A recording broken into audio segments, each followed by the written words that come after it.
우리는 둘이입니다. We're two people up here. 이 책은 엄마에 관한 책입니다. This book is about a mother. 엄마를 잃어버린 얘기예요. It is a story of a mom who got lost. 엄마를 잃어버리고 그 다음에 온 가족들이 엄마를 찾아다니면서 그동안에 엄마와 자기 자신과가 어떤 관계였는지를 추적해가는 작품입니다. And so after the mother was lost, it's a story about how the whole family is looking for her. And in the process of that, they are all finding a different part of the mother that they never knew about before. 이 소설 안에서 잃어버린 엄마를, 실종된 엄마를 찾느냐 찾지 않느냐는 그닥 중요하지 않습니다. And in this story, it is actually not important that they actually find this mother or not. 소설을 읽는 동안 자기 자신의 엄마를 잠깐이라도 한번 생각해 보게 됐다면 엄마를 찾는 거라고 생각합니다. While reading the story, if you have the opportunity to find your own mothers in your own hearts, then I believe that the mission has been accomplished. 한국어가 음악처럼 들리겠지만 이 책의 처음 부분을 낭독해 드리겠습니다. I'm sure Korean will sound a little bit like music to you, but I'll be reading the first part first. 한국어는 짧게 하고 영어는 좀 길게 하겠습니다. And we'll be reading the Korean part a little shorter, and the English part will be reading the full excerpt. 엄마라는 말은 영어로 mom입니다. The word mom in Korean is 엄마. 자꾸 듣다가 엄마라는 말이 나오면 맘인가 보다 그렇게 생각해 주세요. So every time you hear me say 엄마, just know that I'm saying mom. 엄마를 잃어버린 지 일주일째다. 오빠 집에 모여있던 너의 가족들은 국리 끝에 전단지를 만들어 엄마를 잃어버린 장소 근처에 돌리기로 했다. 일단 전단지 초안을 짜보기로 했다. 옛날 방식이다. 가족을 잃어버렸는데 그것도 엄마를 잃어버렸는데 남은 가족들이 할 수 있는 일이 몇 가지 되지 않았다. 실종 신고를 내는 것, 주변을 뒤지는 것, 아무나 붙잡고 이런 사람 보았느냐 묻는 것, 의류 쇼핑몰을 운영하는 남동생이 인터넷에 엄마를 잃어버리게 된 이유와 잃어버린 장소와 엄마의 사진을 올리고 비슷한 분을 보게 되면 연락해달라고 게시하는 것, 엄마가 갈 만한 곳이라도 찾아다니고 싶었으나 이 도시에서 엄마 혼자 갈 수 있는 곳은 없다는 것을 너는 알고 있었다. 글을 쓰는 사람이니 문안 작성은 내가 해라. 오빠가 너를 지명했다. 글을 쓰는 사람, 너는 해서는 안 될 일을 하다가 들킨 것처럼 기미치 붉어졌다. 과연 내가 구사하는 어느 문장이 잃어버린 엄마를 찾는 데 도움이 될지. 1938년 7월 24일 생이라고 엄마의 생년월일을 적는데 아버지가 엄마는 1936년생이라고 했다. 주민등록상에만 38년생으로 되어 있을 뿐 실제로는 36년생이라는 것이다. 너는 처음 듣는 얘기였다. 아버지는 그 시절엔 다 그렇게 했다고 했다. 태어난 저 100일을 넘기지 못하고 죽는 아이들이 많아서 2, 3년 키워본 다음 호적에 올렸다는 것이다. 38이라는 숫자를 36이라고 고쳐 적으려는데 오빠가 신상 명세서인이 38년생으로 적어야 한다고 했다. 이건 우리가 만드는 전단지이고 여기가 동사무소나 구청도 아닌데 사실보다 등록된 것을 적어야 하나 의문이 들었지만 너는 묵묵히 36이라 적은 숫자를 다시 38로 고쳤다. 그러면 7월 24일이라는 엄마의 생일은 제대로 된 것일까 생각하면서 너의 엄마는 몇 해 전부터 내 생일은 따로 챙기지 마라 했다. 아버지의 생일이 엄마의 생일 한 달 전이었다. 예전엔 생일이나 다른 기념할 일이 생기면 너를 비롯한 도시의 식구들이 제이시의 엄마 집으로 이동하곤 했다. 다 모이면 집게만 22이었다. 엄마는 식구들이 모이는 왁자한 상태를 좋아했다. 식구들이 모이게 되면 며칠 전에 새김치를 담그고 시장에 나가 고기를 끊어오고 치약과 칫솔들을 준비했다. 돌아갈 때 한 병씩 나눠주려고 참기름을 짜고 참깨, 들깨를 따로 볶아 찧었다. 가족들을 기다릴 즈음에 너의 엄마는 동네 사람들이나 시장통에서 만나는 사람들과 얘기할 때 단연 활기를 띠었고 은근히 자부심이 배어나는 몸짓과 말투를 보였다. It's been 1 week since Mom went missing. The family is gathered at your eldest brother Hyungcheol's house, bouncing ideas off of each other. You decide to make flyers and hand them out where Mom was last seen. The first thing to do, everyone agrees, is to draft a flyer. Of course, a flyer is an old-fashioned response to a crisis like this, but there are few things a missing person's family can do, and the missing person is none other than your mom. All you can do is file a missing person report, search the area, ask passersby if they have seen anyone who looks like her. Your younger brother, who owns an online clothing store, says he posted something about your mother's disappearance, describing where she went missing. He uploaded her picture and asked people to contact the family if they'd seen her. You want to go look for her in places where you think she might be. But you know how she is. She can't go anywhere by herself in the city. Hyungcheol designates you to write up the flyer since you write for a living. You blush as if you're caught doing something you shouldn't. You aren't sure how helpful your words will be in finding Mom. When you write July 24th, 1938 as Mom's birth date, your father corrects you saying that she was born in 1936. Official records show that she was born in 1938, but apparently she was born in 1936. This is the first time you've heard this. Your father says everyone did that back in the day. Because many children didn't survive their first 3 months, people raised them for a few years before making it official. When you're about to rewrite 38 as 36, Hyungcheol says you have to write 1938 because that's the official date. You don't think you need to be so precise when you're only making homemade flyers, and it isn't like you're at a government office. But you obediently leave 38, wondering if July 24th is even Mom's real birthday. A few years ago, your mom said, "We don't have to celebrate my birthday separately. Father's birthday is 1 month before Mom's. You and your siblings always went to your parents' house in Cheongup for birthdays and other celebrations. Altogether, there were 22 people in the immediate family. Mom liked it when all of her children and grandchildren gathered and bustled around the house. A few days before everyone came down, she would make fresh kimchi, go to the market to buy beef, and stock up on extra toothpaste and toothbrushes. She pressed sesame oil and roasted and ground sesame and perilla seeds so she could present her children with a jar of each as they left. As she waited for the family to arrive, your mom would be visibly animated, her words and her gestures revealing her pride when she talked to neighbors or acquaintances. In the shed, Mom kept glass bottles of every size filled with plum or wild strawberry juice, which she made seasonally.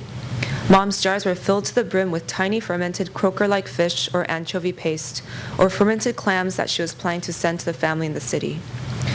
When she heard that onions were good for one's health, she made onion juice, and before winter came, she made pumpkin juice infused with licorice. Your mom's house was like a factory. She prepared sauces and fermented bean paste and hulled rice, producing things for the family year-round. At some point, the children's trips to Cheongup became less frequent, and Mom and Father started to come to Seoul more often. And then you began to celebrate each of their birthdays by going out for dinner. That was easier. Then Mom even suggested, "Let's celebrate my birthday on your father's." She said it would be a burden to celebrate their birthdays separately since both happened during the hot summer, when there are also 2 ancestral rites only 2 days apart. At first, the family refused to do that, even when Mom insisted on it. And if she balked at coming to the city, a few of you went home to celebrate with her. Then you all started to give Mom her birthday gift on Father's birthday. Eventually, quietly, Mom's actual birthday was bypassed. Mom, who liked to buy socks for everyone in the family, had in her dresser a growing collection of socks that her children didn't take. Name, Park So-nyo. Date of birth, July 24th, 1938, 69 years old. Appearance, short salt and pepper permed hair, prominent cheekbones, last seen wearing a sky blue shirt, a white jacket, and a beige pleated skirt. Last seen, Seoul Station subway. 낭독할 때 들으셨겠지만 이 소설은 너는 이렇게 들리는 게 좀 특이할 겁니다. I'm sure you heard while we were reading the story, but something very unique about this novel is that we actually refer to the person as you. 이 소설은 엄마를 잃어버리고 가족들 4사람이 등장하는데 엄마를 제외한 다른 사람들은 모두 2인칭, 3인칭으로 되어 있습니다. So in this story, there are a total of 5 people who come out, or 4 people, I'm sorry, and except for the mother, everybody referred to as a third person instead of I. 실종된 엄마만 나는이라고 말합니다. And only the mother is referred to as I. 여기서 방금 나온 너는 딸의 시선입니다. And the current story that we just read is from the perspective of the daughter. 이 책의 첫 부분을 읽어드렸으니까 지금은 잠깐 라스트 부분을 낭독해드리겠습니다. Since we read the first part of the book, now I'll read the last part of the book. 너는 이끌리듯이 사람들 사이를 헤치고 피에타 상 앞으로 나아갔다. 막 숨을 거둔 아들의 시신을 안고 있는 성모의 단아한 모습을 보는 순간 너는 얼어붙는 것만 같았다. 저것이 대리석이 맞나? 죽은 아들은 아직도 체온을 유지하고 있는 듯했다. 아들의 시신을 무릎에 놓이고 내려다보고 있는 성모의 눈은 고통에 잠겨 있다. 죽음이 지나갔을 것이나 모자의 몸은 손가락이 물컹거리며 들어갈 것 같이 육감적이었다. 어미됨을 부정당하고도 아들의 죽음에 무릎을 내준 여인. 그들은 살아있는 듯 생생했다. 누군가 등을 쓸어내리는 것 같아 너는 얼른 뒤를 돌아다보았다. 너의 등 뒤에 엄마가 서 있는 것 같았다. 너는 깨달았다. 뭔가 잘못되어 가고 있다는 생각이 들 때면 습관적으로 엄마를 생각하며 살아왔다는 것을. 엄마를 생각하면 무엇인가 조금 바로잡히고 내부로부터 뭔가 다시 힘이 솟구쳐 올라오는 것 같았으니까. 너의 엄마는 잃어버린 뒤에도 엄마처럼 전화를 걸려고 했다. 너의 습관은 엄마를 잃어버린 뒤에도 엄마에게 전화를 걸려고 했다. 엄마에게 전화를 걸려다가 멍하니 서 있던 날들. 너는 피에타 상 앞에 장미 묵주를 내려놓고 무릎을 꿇었다. 무릎에 누인 그 죽은 아들의 겨드랑이에 끼어있는 성모의 손이 움직이는 것만 같았다. 너는 고통을 감당하다가 죽음에 이른 아들을 안고 있는 성모의 비탄을 바로 바라볼 수가 없었다. 너의 귓속을 메우고 있던 모든 소리가 끊기고 천장에서 쏟아져 내리던 빛도 사라졌다. 이 세상의 가장 작은 나라의 성당하는 깊은 침묵에 잠겼다. 상처를 입은 입술 안쪽 연한 살갗에서 계속 피가 배어나왔다. 너는 자꾸만 고이는 피를 꾹꾹 삼키며 겨우 얼굴을 들어 성모를 올려다보았다. 너의 손바닥에 저절로 방탄유리를 짚었다. 닿기만 한다면 성모의 슬픔에 잠긴 눈을 감겨주고 싶었다. 어젯밤에 한 이불을 덮고 잠들었다가 오늘 아침에 그 이불 속에서 깨어나 엄마를 안아본 것처럼 생생하게 엄마의 채취가 되살아났다. 어느 해 겨울 바깥에서 꽁꽁 얼어서 집에 돌아온 너의 어린 손을 그 투박한 두 손으로 감싸고 부엌 아궁이불 앞으로 데려가던 엄마.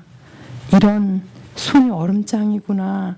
아궁이불 앞에서 너를 품어놓고도 어서 따뜻해지라고 내 두 손을 감싸고 비벼주던 엄마에게서 맡아지던 냄새. As if you are being dragged forward, you push through the crowd to the front. As soon as you see the graceful image of the Holy Mother holding the body of her son, who had just breathed his last breath, you feel as though you are frozen in that spot. Is that marble? It seems that her dead son still has some heat in his body. The Holy Mother's eyes are filled with pain as her head tilts down at her son's body laid across her lap.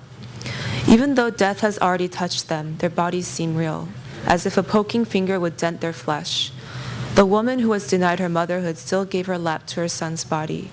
They are vivid, as if alive. You feel someone brushing against your back, so you look swiftly behind you. It's as if mom is standing behind you. You realize that you habitually thought of mom when something in your life was not going well. Because when you thought of her, it was as though something got back on track, and you felt re-energized. You still had the habit of calling Mom on the phone even after she went missing. So many days you were about to call Mom, but then stood there, numbly. You placed the rosewood rosary in front of the Pieta and kneel.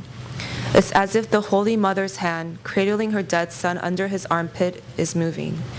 It's hard for you to look at the Holy Mother's anguish as she holds her son, who has reached death after enduring pain. You don't hear anything, and the light from the ceiling has disappeared. The cathedral of the smallest country in the world falls into deep silence. The cut in the tender skin on the inside of your lip keeps bleeding. You swallow the blood that pools in your mouth and manage to raise your head to look up at the Holy Mother. Your palms reach out automatically to touch the bulletproof glass. If you can, you want to close the Holy Mother's sorrowful eyes for her. You can sense Mom's scent vividly, as if you two had fallen asleep under the same blanket last night, and you embraced her when you woke up this morning. One winter, Mom wrapped her rough hands around your young, cold ones and took you to the furnace in the kitchen. Oh my, your hands are sheets of ice. You smell the unique fragrance of Mom, who huddled around you before the fire, rubbing and rubbing your hands to warm them. You feel the Holy Mother's fingers, which are wrapped around her dead son's body, stretching out and stroking your cheek. You remain on your knees in front of the Holy Mother, who barely manages to raise her son's hands, clearly marked by nail-inflicted wounds, until you can no longer hear footsteps in the basilica. At one point, you open your eyes. You stare at the Holy Mother's lips, beneath her eyes, which are immersed in sorrow. Her lips are closed firmly, with a grace that nobody could disturb. Deep sighs escape your lips. The Holy Mother's dainty lips have moved beyond the sorrow in her eyes towards compassion. You look at her dead son again. The son's arms and legs are splayed peacefully across his mother's knees. She is soothing him even in death.